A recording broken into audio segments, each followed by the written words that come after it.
Bismillah, assalamualaikum warahmatullahi wabarakatuh. Hamdan wa syukran lillah, asyhadu an la ilaha illallah wahdahu la syarika lah, amma ba'd.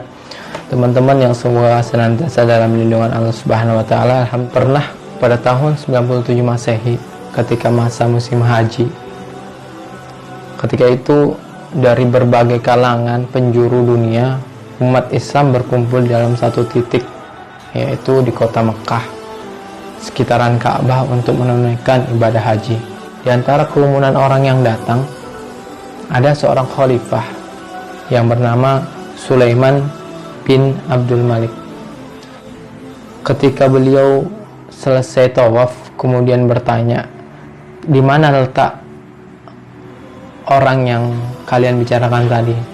Maka di antara para pengawalnya menunjukkan satu sisi barat dari Ka'bah. Kemudian beliau berjalan menuju sana dan diiringi dengan dua putranya. Kemudian sampai di sana ia mendatangi seseorang laki-laki. Laki-laki itu dalam keadaan sedang sholat dengan khusyuknya dalam setiap sujud dan rukuknya. Dia menunggu sampai setelah selesai sholat. Akhirnya sang khalifah Sulaiman bin Abdul Malik bertanya kepada laki-laki tadi, bertanya seputar ritual manasik haji. Setelah pertanyaan-pertanyaan dilontarkan dijawab dengan tuntas oleh laki-laki tadi, dua anaknya tidak percaya dengan kemampuan orang tadi mampu menjawab dengan tepat, cerdas, dan bahkan rinci setiap pertanyaan dari ayahnya sang khalifah. Karena kenapa? Karena laki-laki tadi secara penampilan fisik, pakaian itu tidak menggambarkan orang yang mampu untuk menjawab setiap pertanyaan yang dilontarkan oleh sang khalifah. Kenapa? Dari segi pakaiannya lusuh, pakaiannya lusuh. Kemudian orang laki-laki ini adalah orang dari keturunan Habasyah, yaitu orang yang berkulit hitam. Kemudian juga ia hidungnya pesek, kemudian juga rambutnya keriting lebat, hitam, rambutnya keriting lebat, pesek. Bahkan dalam sebuah riwayat ada yang mengatakan kalau beliau duduk bagaikan gagak hitam. Saking dari parasnya itu tidak meyakinkan, dari penampilan tidak meyakinkan. Tapi setelah sang khalifah menunaikan hajatnya, pertanyaan selesai dijawab, kembali khalifah melanjutkan ritual ibadahnya. Setelah itu melakukan sa'i, berjalan antara Bukit Safa dan Marwah. Di tengah-tengah perjalanan ada orang-orang yang berteriak, wahai kaum muslimin, jangan di antara kalian pernah minta fatwa kecuali kepada Atha bin Abi Robah. Kemudian sang anak, kedua anaknya terheran, ini orang berteriak tidak boleh minta fatwa kepada selain yang boleh memberi fatwa di Makkah, yaitu Atha bin Abi Robah. Sementara tadi ayahnya pergi ke seorang yang dari penampilan tidak meyakinkan sama sekali kalau dia berilmu, kalau dia mempunyai kedudukan tinggi. Ternyata siapa laki-laki tadi yang didatangi oleh sang khalifah ayahnya dia adalah Atha bin Abi Robah. Ketika terheran-heran anak itu tahu bahwasannya laki-laki tadi adalah Atha bin Abi Robah, ayahnya mengatakan, wahai anakku, belajarlah. Kenapa? Karena dengan belajar, orang bodoh akan jadi pintar, bahkan budak akan menjadi lebih tinggi derajatnya dibandingkan raja. Benar apa yang dikatakan oleh sang khalifah Sulaiman bin Abdul Malik. Kenapa? Karena memang ternyata Atha bin Abi Robah ini radhiyallahu an, awalnya dulu dia adalah seorang mantan budak. Dia dulu adalah seorang budak, kemudian dimerdekakan. Kenapa dia dimerdekakan? Karena ia membagi 3 waktunya, sehingga majikannya itu sangat kagum sama dia. Dibagi 3 waktunya oleh Atha bin Abi Robah. Waktu pertama, sepertiga pertama digunakan untuk berbaktinya dia kepada majikannya. Sepertiga keduanya digunakan untuk senantiasa beribadah kepada Allah Subhanahu wa taala. Sepertiga terakhirnya digunakan untuk dia menuntut ilmu sampai dia mendalami benar-benar tentang ilmu agama. Akhirnya sang majikan kagum, akhirnya dia dimerdekakan. Bahkan dalam sebuah riwayat cerita juga pernah Imam Abu Hanifah An-Nu'man, beliau pernah melakukan 5 kesalahan dalam ritual manasik haji yang dia lakukan. Ya, ketika ia mendatangi seorang tukang cukur, kemudian ia duduk, ya, ketika ia duduk kemudian menanyakan, berapa yang harus saya bayarkan ketika saya harus mencukur? Kemudian sang tukang cukur mengatakan, astagfirullah, tidaklah disyaratkan suatu ritual ibadah dengan adanya bayaran, cukup kamu duduk saja. Kemudian ketika ia duduk, dia melakukan kesalahan lagi. Ya, Abu Hanifah An-Nu'man, beliau melakukan kesalahan lagi. Apa kesalahan beliau? Beliau duduk tidak menghadap Ka'bah. Beliau duduk tidak menghadap arah kiblat. Kemudian ditegur lagi, hendaknya kamu duduk menghadap arah kiblat. Kemudian ketika ia akan dicukur, ia memberikan kepalanya sebelah kiri, mengisyaratkan potong dari sebelah kiri dulu.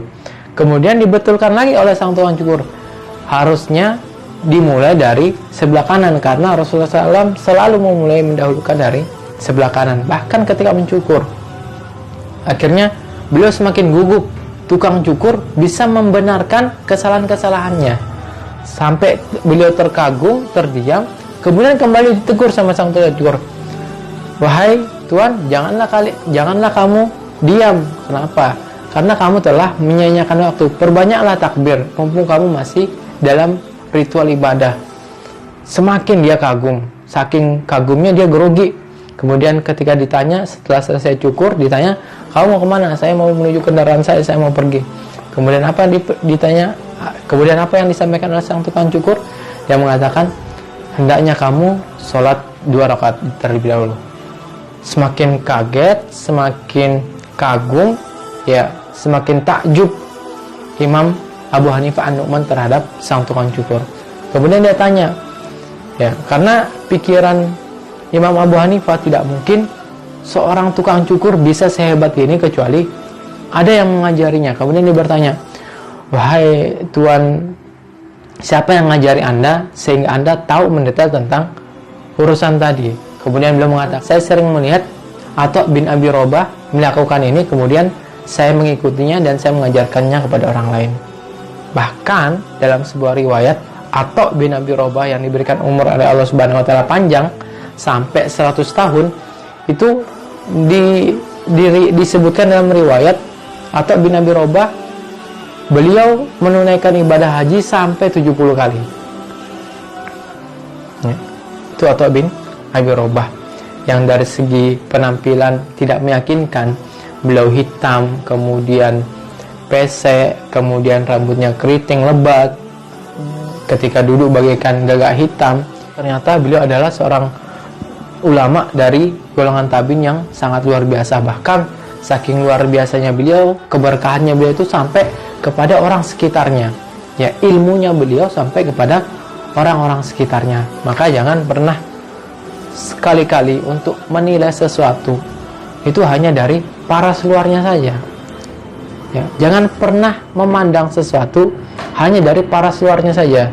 Terkadang paras luar atau penampakan yang kita lihat itu mengecaukan, ya, tidak sesuai dengan apa yang ada di dalamnya. Maka ketika kita hari ini sudah mengaji, hari ini kita sudah hijrah, ya, kita sudah perbaiki penampilan, kita sudah rajin ikut taklim, jangan pernah sinis terhadap orang-orang yang hari ini belum mendapatkan kesempatan yang sama seperti kita.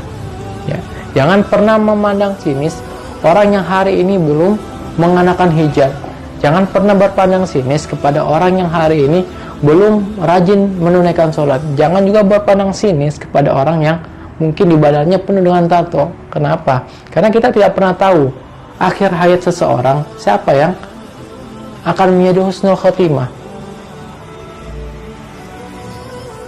True story, kemarin kami nyebrang di jalan raya besar sambil gendong bayi. Kami sambil menggendong bayi. Karena saking padatnya jalan, ya, susah untuk nyebrang. Tiba-tiba ada 2 orang memakai tato pemuda. Ya, dengan sigapnya salah satu di antara mereka langsung memberhentikan mobil, kemudian membantu kami untuk menyeberang. Itu pemuda pakai tato penuh tapi baik. Dan kita sering lihat di tayangan YouTube dan lain sebagainya. Maka jangan pernah menilai sesuatu hanya dari cover luarnya. Meskipun kita juga perlu memerhatikan penampilan, tapi bukan untuk menjadikan kita untuk memvonis orang hanya dari penampilan saja. Karena di antara kita tidak pernah tahu, ya, tidak pernah tahu apa isi hati orang lain. Cukup kita diperintahkan untuk senantiasa berhusnuzon kepada orang lain tanpa melihat cover luarnya.